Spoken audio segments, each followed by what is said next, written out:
Hola, ¿qué tal? ¿Cómo están? Un feliz sábado, bienvenidos al primer programa Entre Nos del año. Estamos muy contentos de poder dialogar juntos. Quizás no tenemos todas las respuestas a las preguntas, pero lo más lindo es poder seguir charlando y seguir estudiando la palabra de Dios. Estamos con el pastor Joel Barrios, a quien le damos la bienvenida. ¿Cómo está, pastor? Hola Karen, ¿cómo te va? Feliz sábado para todos y contento de estar nuevamente aquí con todos ustedes. Así es, pastor, y el último sábado continuamos con esta serie de estudios bíblicos que se llama Pongámonos de Acuerdo, y el título fue Movimiento Final. A raíz de esta prédica nos han llegado muchos correos donde hay varias preguntas, varias dudas que quisiéramos resolver. La primera pregunta es: ¿por qué los pioneros adventistas no querían hacer una declaración de doctrina? ¿En dónde podría más investigar sobre este tema? Muy bien, los pioneros adventistas no querían hacer una declaración de doctrina justamente por lo que genera una declaración de doctrinas o un credo.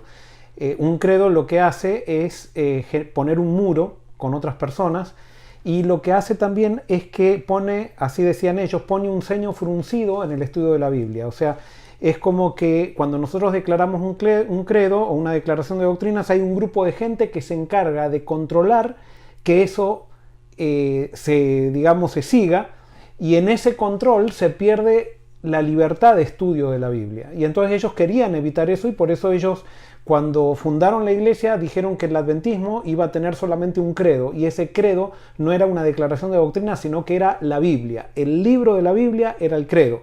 ¿Qué quería decir eso? Que todo adventista iba a tener la libertad de estudiar la Biblia, y de la Biblia, no de una declaración de doctrinas, un credo preestablecido, de la Biblia iban a sacar las doctrinas, y esas doctrinas siempre iban a estar sometidas a un diálogo.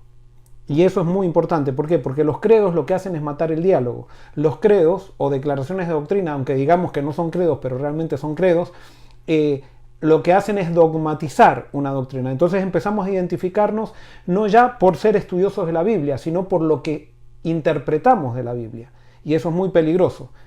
Es tan peligroso que nos divide, nos separa, hace que la gente no se sienta atraída a este movimiento, sino que pone un muro como si esto fuera una iglesia diferente, que es solamente para un tipo de persona que acepta un paquete de doctrinas. Eso era justo lo que los pioneros querían evitar. Lo que hace el generar un credo es desligar la posibilidad de una verdad nueva, ¿verdad? Y Correcto. sabemos que la verdad siempre ha sido progresiva en el tiempo también. Y ellos decían especialmente que los credos estaban en contra de los dones espirituales o las declaraciones de doctrina. O sea, ¿por qué? Porque por medio de los dones espirituales vamos descubriendo nuevos horizontes en el estudio de la Biblia, y entonces cuando descubrimos esos nuevos horizontes, como amplían un credo, o puede ser incluso hasta que lo contradigan, entonces se cierra todo el estudio y ya quedamos estancados en esas declaraciones o en esos dogmas.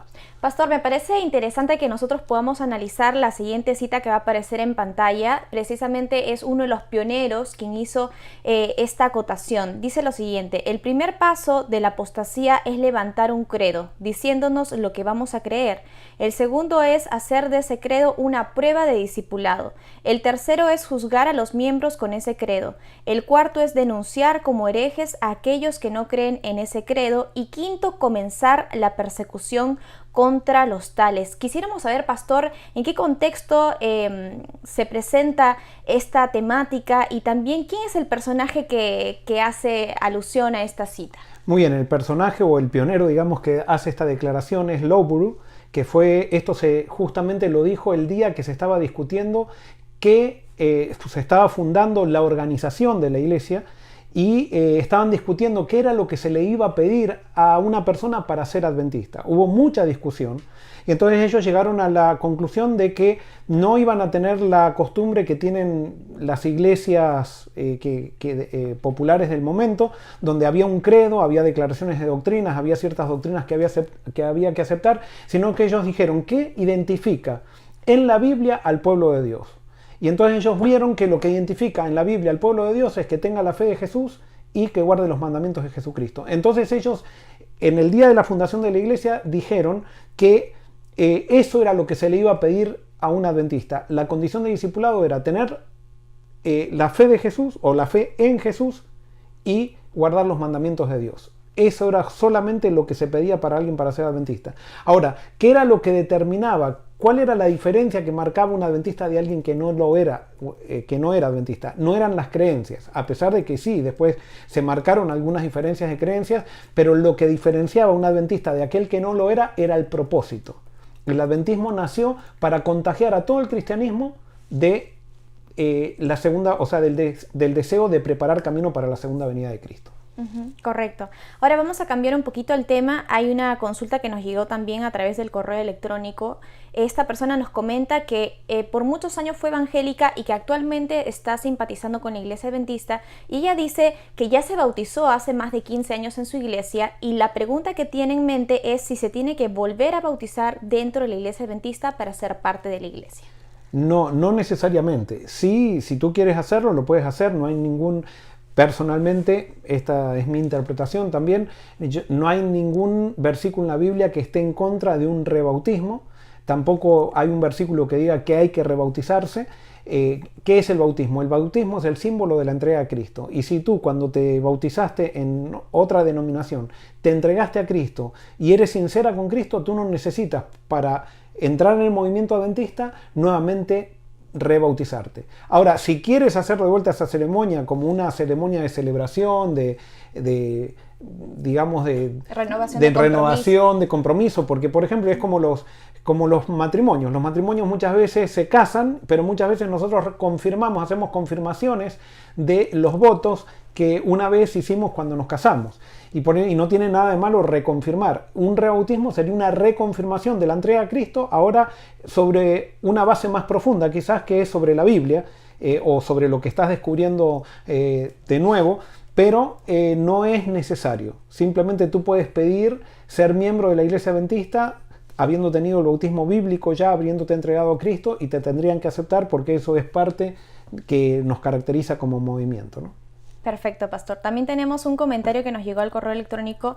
Esta persona nos comenta que es bautista y se ha dado cuenta que muchos conceptos son similares entre la iglesia bautista y la iglesia adventista. Y esta persona dice que comentó justamente esta similitud con sus colaboradores, con las personas con las que trabaja en la iglesia, porque es un líder, y dice que quedaron todos en ver los sábados también los sermones de Forest City. Y me pareció interesante este correo electrónico porque dice de que realmente se dan cuenta que se está predicando lo mismo también en su iglesia. Bueno, justamente eso a mí me alegra. Yo no sabía de esto, es una sorpresa para mí lo que está ahora leyendo Karen. Lo principal es que sigamos a Jesús y que todos desde nuestra iglesia estemos haciendo una obra de reavivamiento dentro del cristianismo.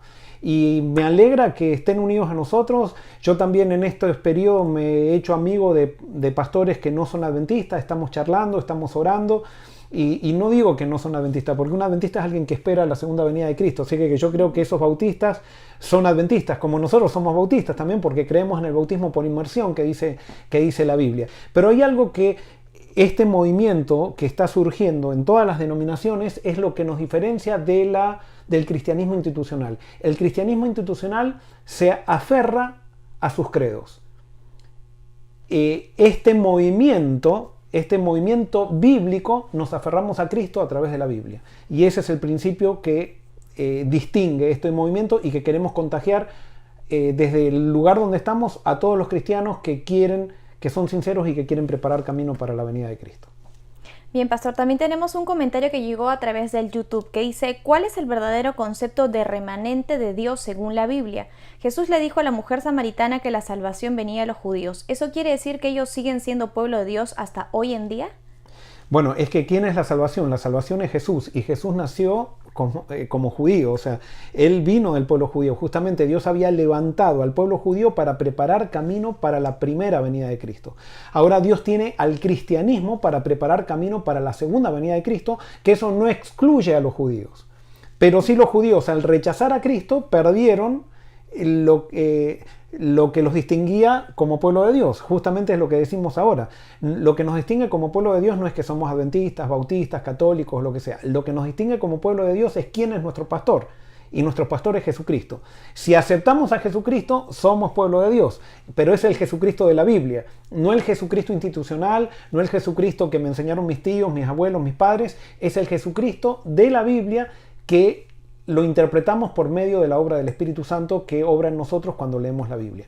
Y entonces, esa es la condición, lo que nos distingue. Sí, Dios tiene un pueblo especial. Y yo creo que en este momento, si hablan del concepto de remanente, nosotros vamos a ver en la Biblia, hagan un estudio, ustedes si quieren darse cuenta de la teología del remanente en la Biblia, un estudio de cuándo la Biblia habla de un remanente. Y ustedes van a ver que la Biblia siempre habla de un remanente. El remanente surge de una crisis que hay en el pueblo de Dios. Yo creo que el remanente surge de una crisis que vive el cristianismo. O sea, el cristianismo va a ser sacudido. Tu iglesia, mi iglesia va a ser sacudida. Como resultado de ese zarandeo que habla la Biblia, va a quedar un remanente que va a estar dispuesto a poner a la Biblia sobre las instituciones religiosas, porque ese es el gran problema. El gran problema es que nace un movimiento, pero el movimiento se institucionaliza, y después cuando se institucionaliza, en vez de seguir los principios que lo hicieron surgir basados en la Biblia, ya se sigue a la institución y no se sigue a la Biblia, o no se sigue al Cristo que hizo surgir al movimiento. Entonces, ahí está la diferencia, y a eso vamos el remanente. Esta es mi interpretación, de acuerdo a la Biblia, creo que está por surgir, y ojalá que esta crisis de la pandemia sea lo que esté haciendo surgir este remanente. No lo puedo decir es así, pero tengo la sospecha de que podemos estar siendo testigos del surgimiento del remanente final. Amén, amén. Y de verdad soy consciente de que en este tiempo de pandemia, así como han surgido muchas dudas, también hemos tenido la certeza de que Dios está en control y que Dios está preparando un movimiento final que es sincero, y no importa quizás si no tenemos al principio toda la información para entregarnos a Cristo, ¿no? A veces queremos pasar años estudiando para entregarnos a Dios en el bautismo, cuando en realidad es una vida que vamos a compartir hasta el día que vayamos al descanso, ¿verdad? Lo que pasa es que el que quiere bautizarse después de haber conocido todo es como aquel que quiere casarse después de tener 20 años de noviazgo. Que alguien quiere tener un noviazgo y hasta no estar seguro no se va a casar, que conoce a toda la persona. No, es que yo conozco a la persona conviviendo con ella. O sea, con Jesús pasa lo mismo. Yo tengo que estar convencido que Jesús es para mi vida, que Jesús es lo que yo necesito, que Jesús es lo que llena mi vacío interior. Yo me entrego a Jesús, y Jesús después, a través de la Biblia, voy a ir aprendiendo algo que no se va a acabar nunca. Ese es el problema de los credos. El problema de los credos es que se declara un credo y se creen las personas que por estudiar ese credo ya conocieron toda la verdad. No, no es así. La verdad siempre está creciendo. La revelación de la verdad. O sea, la verdad es dinámica y va en aumento en la medida que vamos estudiando el carácter de Cristo, que vamos estudiando la Biblia. Es como un astrónomo. Un astrónomo nunca llega a conocer el universo. Siempre que descubre un planeta lejano, descubre un horizonte más lejano todavía que hay que estudiar. Y eso pasa con Cristo y con la Biblia. Así es, pero lo lindo es que cada día, por más que nosotros no tengamos toda la información, Dios se manifiesta en cosas pequeñas y nos muestra su amor todo el tiempo, ¿no? Y eso va a hacer crecer nuestra intimidad con Él, y poco a poco vamos a descubrir estos misterios que están escritos en la palabra de Dios también. Tenemos, pastor, un comentario que me parece muy sincero. Esta persona tiene 56 años y dice lo siguiente: me gusta mucho la idea de seguir a Jesús, pero no las restricciones que nos imponen su palabra. Yo sé que Dios no es malo y Él me ama, aunque yo no sea perfecto. ¿Cómo cambiar después de tantos años? Tengo 56 años, hay cosas que están arraigadas en mi personalidad, en mi carácter, y para mí sería imposible cambiar. Sí, tienes razón, para ti es imposible cambiar. Yo me acuerdo de un amigo que tenía que me decía, para mí es imposible cambiar, yo no voy a poder cambiar, yo sé todo lo que es correcto y todo eso, pero yo ya... Y él fumaba, él tenía una vida no disoluta, pero tenía una vida a su manera, ¿no? Pero justamente nosotros no podemos cambiar, es entregarnos a Cristo para que Cristo nos cambie. Y ahí viene la gran prueba. La gran prueba tuya no es dejar tus hábitos malos. La gran prueba tuya y la prueba mía es entregarme a Cristo. Y por eso Jesús describió eso como entrar por la puerta angosta. Es lo más duro que hay, o sea, entregarse a Cristo, porque el orgullo no quiere entregarse. Nosotros queremos ser independientes, queremos dictaminar nuestra propia vida. No, entregarme a Cristo implica decir, yo ya no sé lo que es bueno para mí, yo le entrego a Cristo mi vida y ahora mis derechos se los entrego a Él y vivo para Él. Generalmente para llegar a eso hay que pasar por una crisis. Quizás no ha llegado a esa crisis, pero creo que de alguna manera te está llamando el Espíritu Santo para que tomes esa decisión, te entregues de una vez. Sí, es doloroso entregarse, pero vas a encontrar la paz y vas a empezar a encontrar vida plena. Lo que tiene Cristo es que Una vez que te entregas a Él, Él te hace gustar lo que antes no te gustaba y te hace no gustar de lo que antes... ¿Estoy repitiendo lo mismo o no? No, está bien. O sea, te quita, digamos, las inclinaciones que antes teníamos. Claro, exacto. Y antes a ti, por ejemplo, o a vos te gustaba fumar. Con Cristo ahora ya no le ves sentido.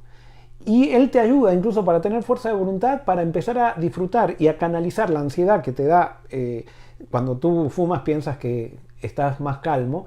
Pero entonces ahora Dios te empieza a dar, Jesús te empieza a dar realmente lugares donde realmente vas a encontrar paz y tranquilidad. Y eso te hace superar entonces un vicio, te hace superar cualquier mal hábito, cualquier situación que tú hoy no quieres cambiar por hoy. Tú tienes que entregar tu vida a Cristo y Cristo va a cambiar aquello que tú hoy no quieres cambiar. Pastor, y a veces tenemos un concepto distorsionado de Dios, ¿no? Y por eso vemos que lo que está en su palabra son restricciones, cuando en realidad lo que está en su palabra son instrucciones para que seamos más felices y que tengamos relaciones más plenas, ¿no? Y a veces, por ejemplo, cuando uno está en una vida de pareja, se da cuenta de que no es que tú dejas de hacer algo o haces algo por obligación, sino que lo haces por amor. Si tú sabes que, por ejemplo, una comida no le gusta a tu pareja, no vas a cocinar eso porque sabes que no lo va a disfrutar. Y poco a poco van generando una dinámica nueva en donde hacen cosas juntos, pero cosas distintas. Entonces ya uno no extraña lo anterior. El problema es que nosotros muchas veces creemos que la religión es la religión de abstenerse de cosas. Y eso es como un matrimonio que si, por ejemplo, hay alguien que está cuidándose todo el tiempo él no quiere ser infiel y se está cuidando de la infidelidad. No, ese matrimonio va a ser miserable. Antes que cuidarme de ser infiel, yo tengo que trabajar en ser fiel. O sea, invertir en mi matrimonio. Y entonces cuando yo esté invirtiendo en mi matrimonio, no voy a tener que estar cuidándome tanto si soy infiel o no soy infiel. El gran problema de la religión es que nosotros pensamos que la religión que Dios nos pide es abstenernos de hacer cosas malas. No, Dios no quiere que nos abstengamos de hacer cosas malas. Él quiere que hagamos cosas buenas. O sea, Jesús lo llama servicio eso. Cuando nosotros estamos en servicio, entonces dejamos por consecuencia de hacer cosas malas. Cuando estamos en servicio con Él, cuando estamos en servicio a Él. Y empezamos a vivir una plenitud que antes no la teníamos. Por eso la cuestión no es... la religión de las restricciones no es la verdadera religión. La religión verdadera es la religión del servicio. Es la religión donde yo estoy continuamente haciendo algo, no absteniéndome de hacer cosas malas. Uh-huh. Aquí también hay una pregunta interesante. ¿Por qué las versiones de la Biblia son tan distintas y parece que tuvieran enfoques totalmente diferentes? Comparo la Reina Valera con la nueva versión internacional y me doy cuenta que hasta se cambió el enfoque. ¿Qué es lo que puede haber pasado? Claro, lo que pasó es lo siguiente. La Reina Valera y algunas otras versiones tratan de traducir literalmente las palabras de la Biblia. La versión internacional lo que trata es de rescatar los conceptos de la Biblia. Entonces no traduce literalmente las palabras, sino que hay una interpretación del concepto que el traductor piensa que puede haber significado. Que puede haber significado en ese tiempo. Y entonces ahí está la diferencia. Yo creo que es tanto una traducción es útil como la otra. Y por eso a veces es necesario leer varias traducciones para que podamos llegar al pensamiento o al mensaje de la Biblia. El contexto nos va a marcar, no va a ser simplemente las palabras o no va a ser un versículo por allí, sino que cuando yo leo la Nueva Internacional, cuando leo la Reina Valera, cuando leo la otra, puedo empezar a entender más, leyendo todo el pasaje alrededor o el contexto que está alrededor de un pasaje, comienzo a entender realmente cuál es el mensaje de la Biblia y siempre, por supuesto, con la ayuda del Espíritu Santo. Pastor, tenemos también otra pregunta que dice lo siguiente. En los tiempos de pandemia ha surgido mucho esta creencia del universalismo. Quisiera saber si es compatible con lo que dice la Biblia. Bueno, eso, recuerden, nosotros tenemos que primero entender qué es el universalismo. El universalismo, hay varios tipos de universalismo. Está el universalismo que dice que Dios va a salvar a todos, no importa qué es lo que hagan. Hay un tipo de universalismo que ahora se está analizando, que no dice Dios va a salvar a todos no importa lo que hagan, sino que dice Dios va a salvar a todos, va a hacer todo para salvar a todos, para que todos puedan decidir querer salvarse. Que es diferente a decir Dios va a salvar a todos a pesar de lo que hagan, no importa lo que hoy haga, o sea, vas a ser salvo, porque Dios te va a salvar. Uh-huh. Ese es un universalismo que no tiene apoyo bíblico. Después hay un universalismo que hay algunos eruditos ahora o gente que estudia la Biblia que está avanzando en ciertos pensamientos que están diciendo Dios va a hacer algo en la eternidad para recuperar a todas las personas que se perdieron. Pero ese algo que Dios va a hacer va a implicar también un plan donde esas personas tengan que decidir voluntariamente querer la salvación. Yo no encuentro demasiado pruebas de eso en la Biblia. Yo lo que sí sé es que ahora sí hay gente que se va a perder y gente que se va a salvar, y esa gente que se va a perder no se va a perder porque Dios la condena, sino que se va a perder justamente porque ha tomado malas decisiones y no ha querido estar con Dios. Después, lo que Dios va a hacer en la eternidad no es problema mío ahora, o sea, eso es problema de Dios. Yo lo que sí sé es que quiero estar con Dios lo antes posible, y sé que yo puedo estar lo antes posible en la segunda venida de Cristo. Es más, ¿cómo se dice? Redescubriendo al Dios de amor de la Biblia, no me interesa, cada vez no me interesa vivir una vida de pecado. O sea, porque al redescubrir el amor de Dios, porque hay mucha gente que dice, yo me quiero preparar porque si no, no quiero ser condenado. Es que la motivación para prepararte no tiene que ser no querer ser condenado, porque entonces simplemente tú no estás queriendo relacionarte con Dios, simplemente te estás queriendo salvar. Y Dios te salva para relacionarse contigo con la eternidad. El centro de la salvación es Dios, no el salvarnos de la condenación, no la religión de la abstinencia, ¿vieron? Que es decir, yo no me quiero perder, entonces me voy a entregar a Dios. No, yo quiero entregarme a Dios porque Dios vale la pena vivir con Dios. Es cuando vivo con Dios que soy realmente feliz. Entonces yo quiero vivir lo antes posible esa felicidad de una manera plena, pura, y esa oportunidad la voy a tener en la segunda venida de Cristo, que no la van a tener aquellas personas que no quieren entregarse. No la van a tener las personas que no quieren estar con Cristo. Entonces eso es lo que yo quiero. Yo quiero ser parte de esa gente que se va a salvar en la segunda venida de Cristo. Lo que Dios haga en la eternidad, si hay universalismo o no lo hay, simplemente eso se lo dejo a Dios, que Dios me lo explique cuando lleguemos allí, y ahí estamos sí ansiosos por encontrarnos con Dios lo antes posible. Principalmente Dios quiere salvarnos ahora, ¿no? Porque sí existe una diferencia abismal entre vivir una vida sin Dios y vivir una vida con Dios. Sí, a veces pasamos más tiempo hablando de lo que va a pasar en el futuro y no somos conscientes de la necesidad que tiene la persona hoy mismo de Dios. Sí, y lo que pasa es que la religión institucional por tanto tiempo ha predicado un Dios condenador, que a veces, o sea, el hecho de descubrir que Dios va a seguir siendo, que Dios ha sido el mismo antes del pecado, en el pecado y después del pecado va a seguir siendo el mismo, eso es muy motivador. Es muy motivador para mucha gente que ha sido esclavizada por un Dios que no existe. Ha sido enseñada dentro de un parámetro divino, o sea, divino que creó el hombre, un parámetro de teología, que no es el que muestra Jesús. ¿Por qué? Porque uno de los problemas que ha tenido el cristianismo, y especialmente el cristianismo protestante, es que ha idolatrado a la Biblia. Y nosotros no tenemos que idolatrar la Biblia, nosotros tenemos que descubrir el mensaje de la Biblia, y el mensaje de la Biblia está encriptado en una persona que se llama Jesucristo. Es Jesucristo, o sea, lo que tenemos que adorar, no es la Biblia que tenemos que adorar. No son los versículos bíblicos que si yo hago un cóctel de versículos se va a hacer mágicamente va a surgir un mensaje. No, yo tengo que estudiar a través de la persona de Jesús, ir interpretando la narrativa de la Biblia, que son historias donde se describe en palabras humanas cómo Dios interactuó con el hombre y cómo Dios quiere salvar al hombre.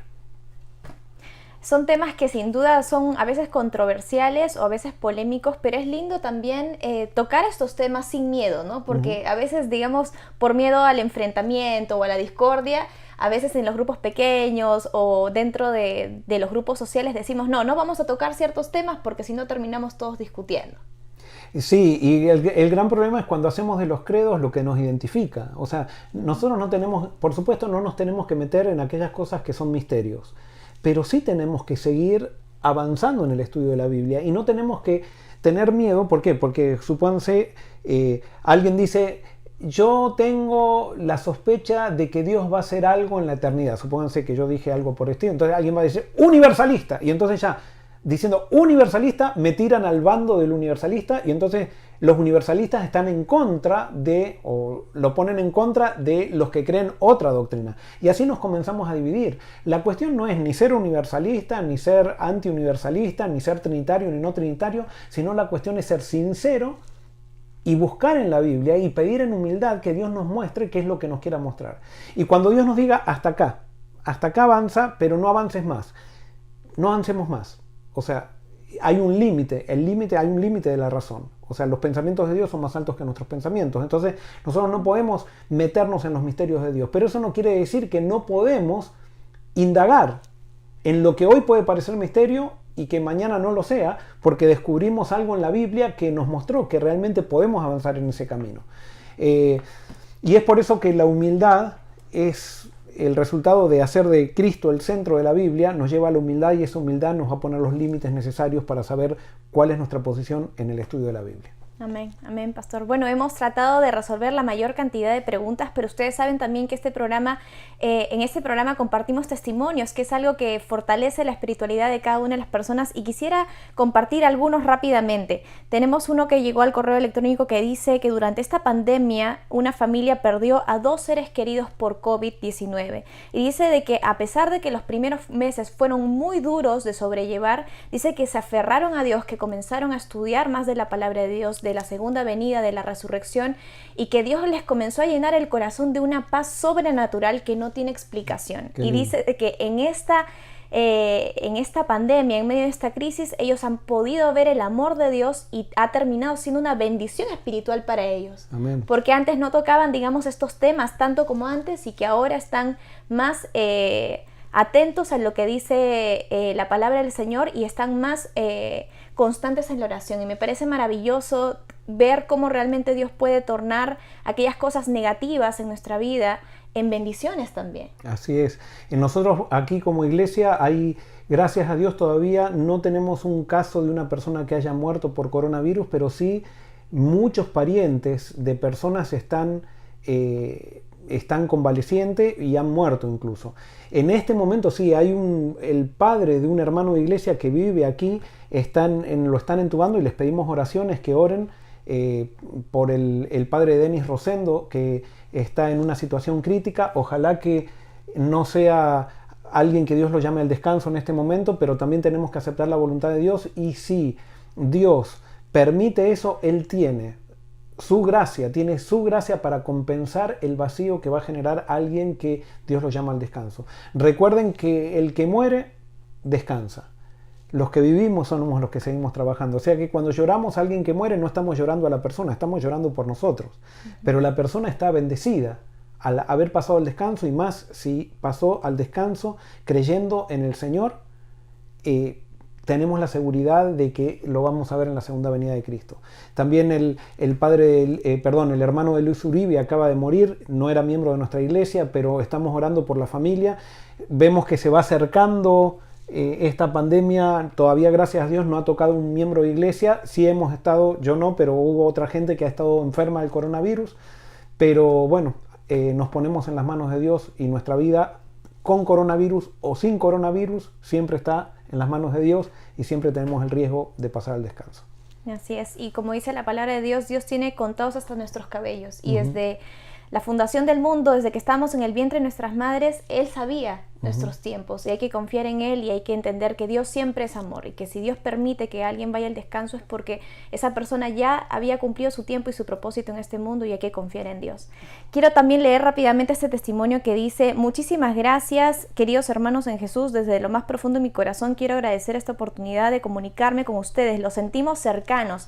Yo soy de Santa Rosa, La Pampa, Argentina. Estoy viendo Apocalipsis para Todos con el pastor, voy por el capítulo de las trompetas, y me ha dado tremenda satisfacción las cosas nuevas que he descubierto. Cuando le cuento a mis amigos y a mis hermanos sobre lo que estoy estudiando, me apasiono, porque ahora veo un Jesús totalmente distinto, y veo el amor de Dios Padre, y ya no tengo temor de que Jesús regrese. Antes tenía miedo de la segunda venida por todo lo negativo que iba a ocurrir y lo que dicen las profecías, pero ahora tengo un pensamiento distinto. Tengo 2 hijos, ya soy abuela, y siempre tuve temor de que Jesús viniera por mis hijos, porque siempre se me había dicho que si no estaban bautizados o en iglesia no iban a ser salvos. Ahora lo tengo mucho más claro, y agradezco al ministerio de la iglesia Forest City por seguir estudiando la palabra de Dios. Qué lindo, realmente nos alegra muchísimo, nos sentimos cerca también de ustedes, aunque están lejos. Santa Rosa, La Pampa, en Santa Rosa pasé 2 años, mi padre fue allí pastor, su primer pastorado lo tuvo en esa iglesia, y allí fui bautizado a los 9 años en la iglesia de Santa Rosa, La Pampa.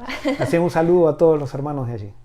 De todas maneras, un saludo para Argentina. Tenemos también otro mensaje que nos llega desde México. Saludos cordiales. Muchísimas gracias por el ministerio de Forest City. Agradezco a Dios que me ha dado la oportunidad de poder escuchar los mensajes inspirados por el Espíritu Santo. Cada vez que escucho los sermones, mi corazón se conmueve y se alegra mi corazón al pensar que Dios nos está hablando realmente.